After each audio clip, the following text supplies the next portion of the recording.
The 1990s were Michael Jordan's decade in the NBA. While he was winning 6 titles with the Bulls, 29 other organizations missed out on championship glory.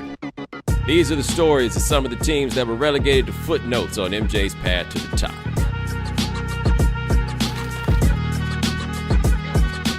Let's talk about the Seattle Supersonics, who are now the Oklahoma City Thunder, and that's still a sore spot for the people most interested in this video, so let's move on.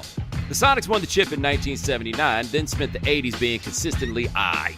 But the 90s brought talent, excitement, highlights, and results. They also brought a matchup with Michael Jordan, which, these videos have a theme. You already know what it is. In 1989, Seattle had 2 first-round picks. They spent the second on Payton Kemp, a high school phenom who never played college basketball because of a long story involving a stolen chain, who was also one of the most amazing athletes ever to play basketball. Kemp was 6'10", 230 pounds of power and explosion. He averaged a double-double his third year in the NBA, and he kept it up for each of his next 5 in Seattle. And during that span, Kemp was one of 4 players with 500 blocks and 500 steals. The others are in the Hall of Fame. And he dunked. Up to Gary Payton. Lead pass to Kemp. He'll play it down. What a lob!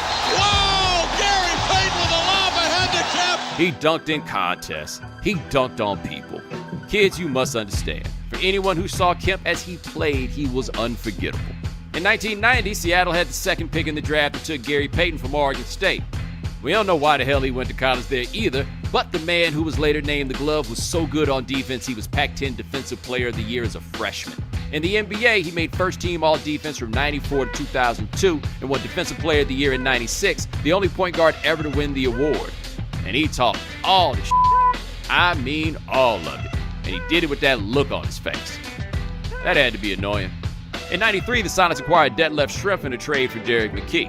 Schrempf was the best 6th man in the league when he played for Indiana, largely because he was too damn good to be on anybody's bench.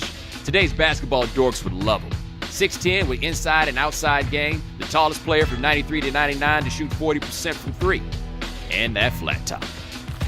After coaching at Albany in the CBA and Real Madrid in Europe, George Karl took over coaching the Sonics in January 92. Karl had 2 stops in the NBA before Albany, where he made the playoffs in year 1 and got fired before the end of year 2, partially for performance and largely because people didn't like him very much. One of those, if you want to know how good he is, just ask him types. Had there been Twitter in 95, Kendall Gill would have hit Karl with a snake emoji after being traded for Hersey Hawkins. Performance wasn't a problem in Seattle. The dude with the scar on his lip went 27-15 in 92 after taking over a 500 team. Karl's record for his 7 years in Seattle, 384 and 150, the equivalent of 59 wins per season. What stood out about Karl's teams was defense. Not just how well they played defense, but how. And a time when zone defense was forbidden, Karl's Sonics, well, that wasn't exactly man-to-man defense. They racked up illegal defense calls like Rasheed Wallace got technical fouls. Which is to say, if the whole league says you're cheating, your coach is probably doing something right. The window started with the 92-93 season and ran through 98 when Karl left Seattle. Seattle won 55 games in 93 and drove Phoenix to Game 7 of the Western Conference Finals before bowing out. 55 was the fewest games the Sonics won during Karl's tenure. Every season from 93 to 98, Seattle finished in the top 10 in offensive and defensive efficiency. Kemp made the All-Star team every year from 93 to 98, and Payton joined him every year but one. Gary Payton of Seattle feeding to his Sonics teammate, Shawn Kemp. In Karl's 6 full seasons, only Chicago had a higher regular season winning percentage. 1996 was the year for Seattle. They won 64 games and won the Western Conference, sweeping the 2-time defending champion Rockets and defeating the Stockton Malone Jazz in 7 games along the way. Their reward, of course, was facing the first 70-win team in NBA history.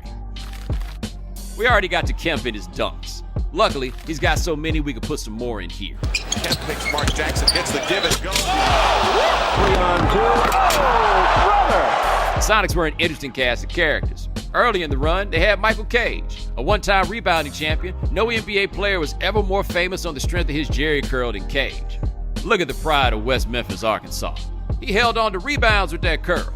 There was also Nate McMillan, local fan favorite. McMillan, now a long-tenured head coach, never averaged double figures in Seattle, but his 12 seasons with the Sonics earned him jersey retirement. He also ranks high on the list of most consecutive games played with a box haircut. That's just what fit the shape of his head. I guess the guys who played for him would probably say Karl, but he's more of a nearsighted jerk.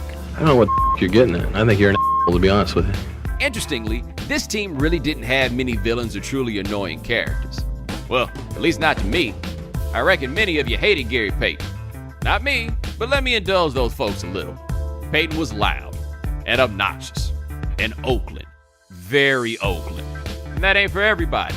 But think about this. Steve Francis made 3 All-Star teams, and the most memorable moment of his career is that Payton once called him a punk-ass rookie bitch in a preseason game. And that's no shade to the franchise. That's just Gary Payton. You were going to hear him before the game, during the game, after the game. And if you like scoring, there was a reason to have beef with Payton, because who the hell was scoring on him? Of course, we saved one Kemp dunk, the Lister Blister. The guy in the way is Alton Lister. Kemp's got it right up into the alley. Power slam! Tomahawk jam! Yeah, baby! As you can see, he was blistered. But even worse than that one is the time Kemp banged so hard on Chris Gatlin that all he could do when he got off the floor was give Kemp some dap. I can never decide if I love or hate Gatlin for that, but what else could he do? It's not like fighting Kemp looked like a good idea. Somehow, the answer to what Jordan did to them is not nearly as much as he did to everybody else. The '96 Sonics held Jordan to 27.3 points per game in the NBA Finals, fewer points per game than any of the Bulls' opponents in that round. 3 of Jordan's 5 lowest point totals in singles finals games were against the Sonics. After falling behind 0-3, Carl got the bright idea of asking the Defensive Player of the Year to guard the other team's best player. From then on, Mike averaged 23.7 points, shot below 36% from the field, and had more turnovers than assists. But those first 3 games, the Bulls won them by a combined 43 points. In Game 1, Jordan scored 28, while all of Seattle's guards combined for 29.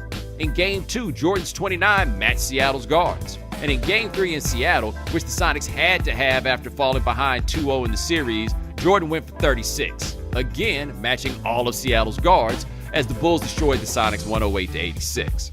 Payton believes things could have gone differently had he guarded Jordan sooner. Mike disagrees. But you gotta admit, Payton's got a point. There was no more disappointing franchise in the 90s than the Sonics. In fact, the 96 team wasn't even their best in the window. That was the 94 team, which finished with the best record in the NBA. They finished second in offensive efficiency and third in defensive efficiency. They went up 2-0 on the 8-seed Nuggets in the first round of the playoffs, then became the first 1 seed to lose a first-round best-of-5 series. The following season, the Sonics won 57 games but lost in the first round again. Things got weird with the 97 team. They actually had a better net rating than the 96 team that went to the finals, but Kemp kind of checked out after Seattle broke the bank to sign Jim McIlvaine, who played 15 minutes a game for the Bullets the year before. Seattle paid McIlvaine about as much as they were paying the Rain Man, and McIlvaine still played 15 minutes a game. Seattle won a tough 5-game first-round series against the Suns before losing in 7 to the Rockets the following round. Kemp thought that would be his last game in Seattle, and he was right. The Sonics traded Kemp in a deal that brought Vin Baker to Seattle. You could say that's the definition of doing it to yourself, but with Baker, Seattle won 61 games in 97-98. But after holding off Kevin Garnett, Stephon Marbury, and the Timberwolves in 5, the Lakers smoked Seattle in 5 games. That season was one disappointment too many, and Carl was fired. The franchise only won 50 games one more time before 2009-2010 when, as the Thunder, they had 5 straight 50-win seasons minus the lockout year when they made the NBA Finals. But all those things happened in Oklahoma City. That's one thing we can't blame on Michael Jordan. Thanks for watching ESPN on YouTube. For live streaming sports and premium content, subscribe to ESPN+.